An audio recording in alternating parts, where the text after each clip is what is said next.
मैं तमाम लोगों की तरफ से सरकार का शुक्रिया अदा करता हूँ कि सरकार ने जो जो वादे किए और उससे बढ़ चढ़ कर उन्होंने जो काम किया है। और पहाड़ियों का तो था ही, लेकिन उसके बाद जो अदर कास्टें हैं हमारी 13 कास्टें जो थी, उनका काम भी उन्होंने कर दिया।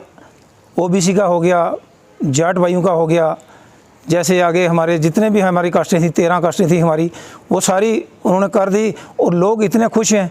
और मैं दिल की गहराइयों से सरकार का शुक्रिया अदा करता हूँ कि उन्होंने किसी का कम नहीं किया और जो डिज़र्व करते थे लोग उनका काम किया है। और सरकार ने इतना बड़ा फ़ैसला कर लिया कि लोगों का मन जीत लिया है। और ये मैं यकीनन कहता हूँ कि ये जो हमारी रजौरी पुंछ की जितनी सीटें हैं हमारी, ये 7 की 7 सीटें हम बीजेपी के दामन में डालेंगे, क्योंकि लोगों ने एक माइंड बना लिया है कि अब लोगों को पता चल चुका है कि जो सरकार ने जो जो बातें कही हैं, जो कहती हैं सो करती है। और हम शुरू से यही कहते आए, मैंने आज से 9 महीने पहले कहा था कि पहाड़ियों का काम 100% होगा। कुछ लोग हमारा मतलब बात पे हमें हंसते थे कि ये क्या कह रहे हैं कि गैर जिम्मेदार आदमी हैं। और हम 3 दिन पहले हम मिले हैं, डॉक्टर जितेंद्र जी से मिले हैं, देवेंद्र राणा जी से मिले हैं, और उसके बाद हमारे कोल साहब हैं, हमारे जनरल सेक्रेटरी हैं जम्मू कश्मीर के, उनसे भी मिले हैं। दिवाली पे गए हैं, उनको मुबारकबाद भी दी। और इतने खुश मिजाज हैं, वो भी खुश हुए और हमें भी मिलकर खुशी हो रही है कि हमारे साथ अभी जितनी हमारी अवाम है हमारे साथ जुड़ रही है। और मैं दिल की गहराइयों से लोगों की तरफ से सरकार को बहुत बहुत कोटि कोटि प्रणाम करता हूं कि सरकार ने इतना बड़ा फ़ैसला लिया। अब हमारी बारी है कि हम इसका कैसे जवाब देंगे। अब रही बात पीओके की, अब ये मैं यकीनन कहता हूं कि पीओके जो है सरकार को ज़्यादा मेहनत नहीं करनी पड़ेगी। यही लोग जो हैं जिन्होंने 47 से लेकर आज तक बॉर्डर की सरहदों पे जिन लोगों ने अपनी कुर्बानियाँ दी हैं और आज भी देने के लिए कुर्बानी देने के लिए तैयार हैं, पीओके की जब लेने की बारी आएगी, और ये मैं यकीनन कहता हूँ कि यही लोग, इनको हथियारों की ज़रूरत नहीं पड़ेगी, डंडे सोटियों से ही लेने के लिए तैयार हो जाएं। एक बार सरकार आगाज़ करे तो इसका ये जवाब यही पहाड़ी लोग देंगे। ये अपना ये जितनी बातें थी ये साबित करके बताएंगे। मैं इसी पे ख़त्म करता हूँ। शुक्रिया।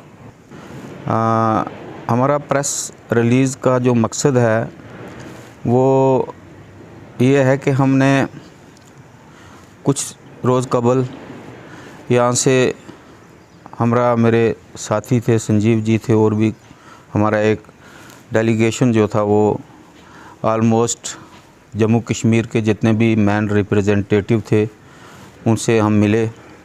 पहले तो हम दीपावली की मुबारक के लिए उनके पास गए और बहुत सारे इश्यूज़ पे उनसे बात हुई और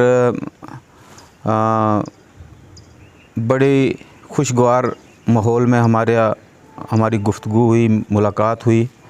और वहाँ जाके हमें लगा जिस तरीके से उनसे हमारी बात हुई, उन्होंने साफ़ और शफाफ लफ्ज़ों में ये वाज़ा किया है कि पहाड़ियों का जो एसटी स्टेटस जो एक ज़माना से जो हमारी एक जदोजहद थी वो इंशाअल्लाह एक मुकम्मल होने जा रही है और आलमोस्ट ये मुकम्मल ही हो गई है।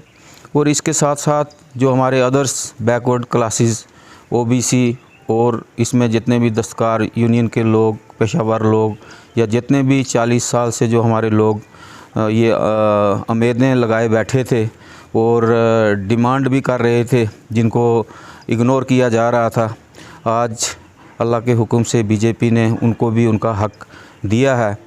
और इसके लिए हमें एक बड़ा सरप्राइजिंग गिफ्ट जो है वो हम लोगों को मिला है। और मैं ये कहूँगा ये 70 साल में ये वाहिद एक ऐसी जमात है जिसके फ़ेल और कौल में जो है वो कोई फ़र्क नहीं है। जो इन्होंने कहा इन्होंने आलमोस्ट उसको जो है वो पूरा किया है। तो मैं ये समझूंगा कि ये हमारे लोगों की एक बहुत बड़ी खुशनसीबी है कि हमारे 70 साल से जो मामलात या हमारे जो मकासद थे वो पेंडिंग पड़े हुए थे, और इस सरकार ने जो आके यहाँ एक जब भी कोई मामला होता था लोग कहते थे जी कि सबके साथ इंसाफ किया जाए। तो इसमें कोई दो राय नहीं है कि बीजेपी ने जो है वो सबके साथ, सबका साथ सबका विकास जो है वो अपने उस एजेंडे पे, उस नारे पे वो उन्होंने साबित करके दिखाया।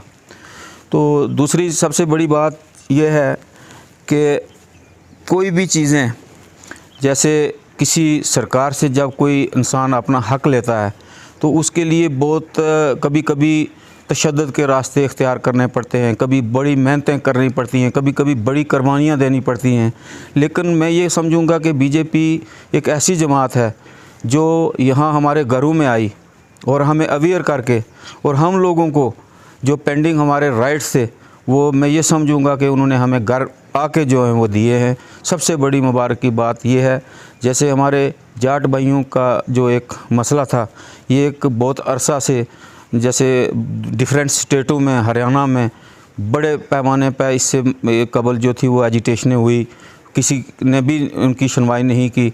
आज वाहिद एक बीजेपी जमात है जिसने हर गरीब का, हर मस्कीन का जो है वो दर्द अपने सीने में लिया और यहाँ एक बैलेंस किया, एक पैरेलल किया, छोटा बड़ा, ऊंच नीच, ये सबको एक ही सफ़ में यहाँ जो है वो खड़ा करने वाली जो है हमारी बीजेपी जमात है। जिस तरीके से हमारे गुज्जर भाई जो एक पसमानदा तबका था किसी ज़माने में, उनको भी स्टैंड किया, उनको भी फॉरेस्ट राइट एक्ट दिए, बहुत सारे मामलात उनके भी तरक्की की राहों में उनको भी लाया गया। इसी तरीके से जो हमारे बचे हुए लोग थे और उनको भी बैलेंस करने में बीजेपी में ने कोई फ़र्क नहीं छोड़ा।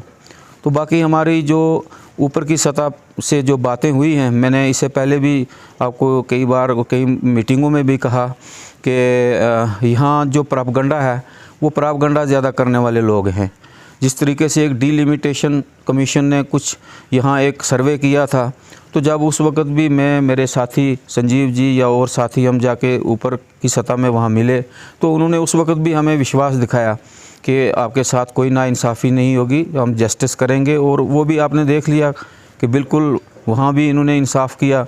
और बहुत सारी चीज़ें मैं अपने गुजर भाइयों को भी ये कहूँगा कि जिस तरीके से 70 साल में उनको भी जो है वो एक हमारे बोलते हैं कि उनके सर पे हाथ ही फेरते रहे, मिला कुछ भी नहीं। आज पॉलिटिकल रिजर्वेशन उनको मिली। आज मतलब मैं कहूँगा एक पंचायत ज़ीरो पंच से लेकर डीडीसी बीडीसी तक जो है वहाँ उनको भी रिप्रेजेंटेशन दी। तो ये बहुत सारी, मैं किन किन बातों के इनकी वो गिनूँ जो उन्होंने बीजेपी ने अपने इस मुख्तसर दौर में जो है वो चेंजिंग लाई है। और उम्मीद है इंशाअल्लाह कि अगर इसी तरीके से ये हमारी सरकार चली और हर हकदार को जो है वो पूरा हक मिलेगा।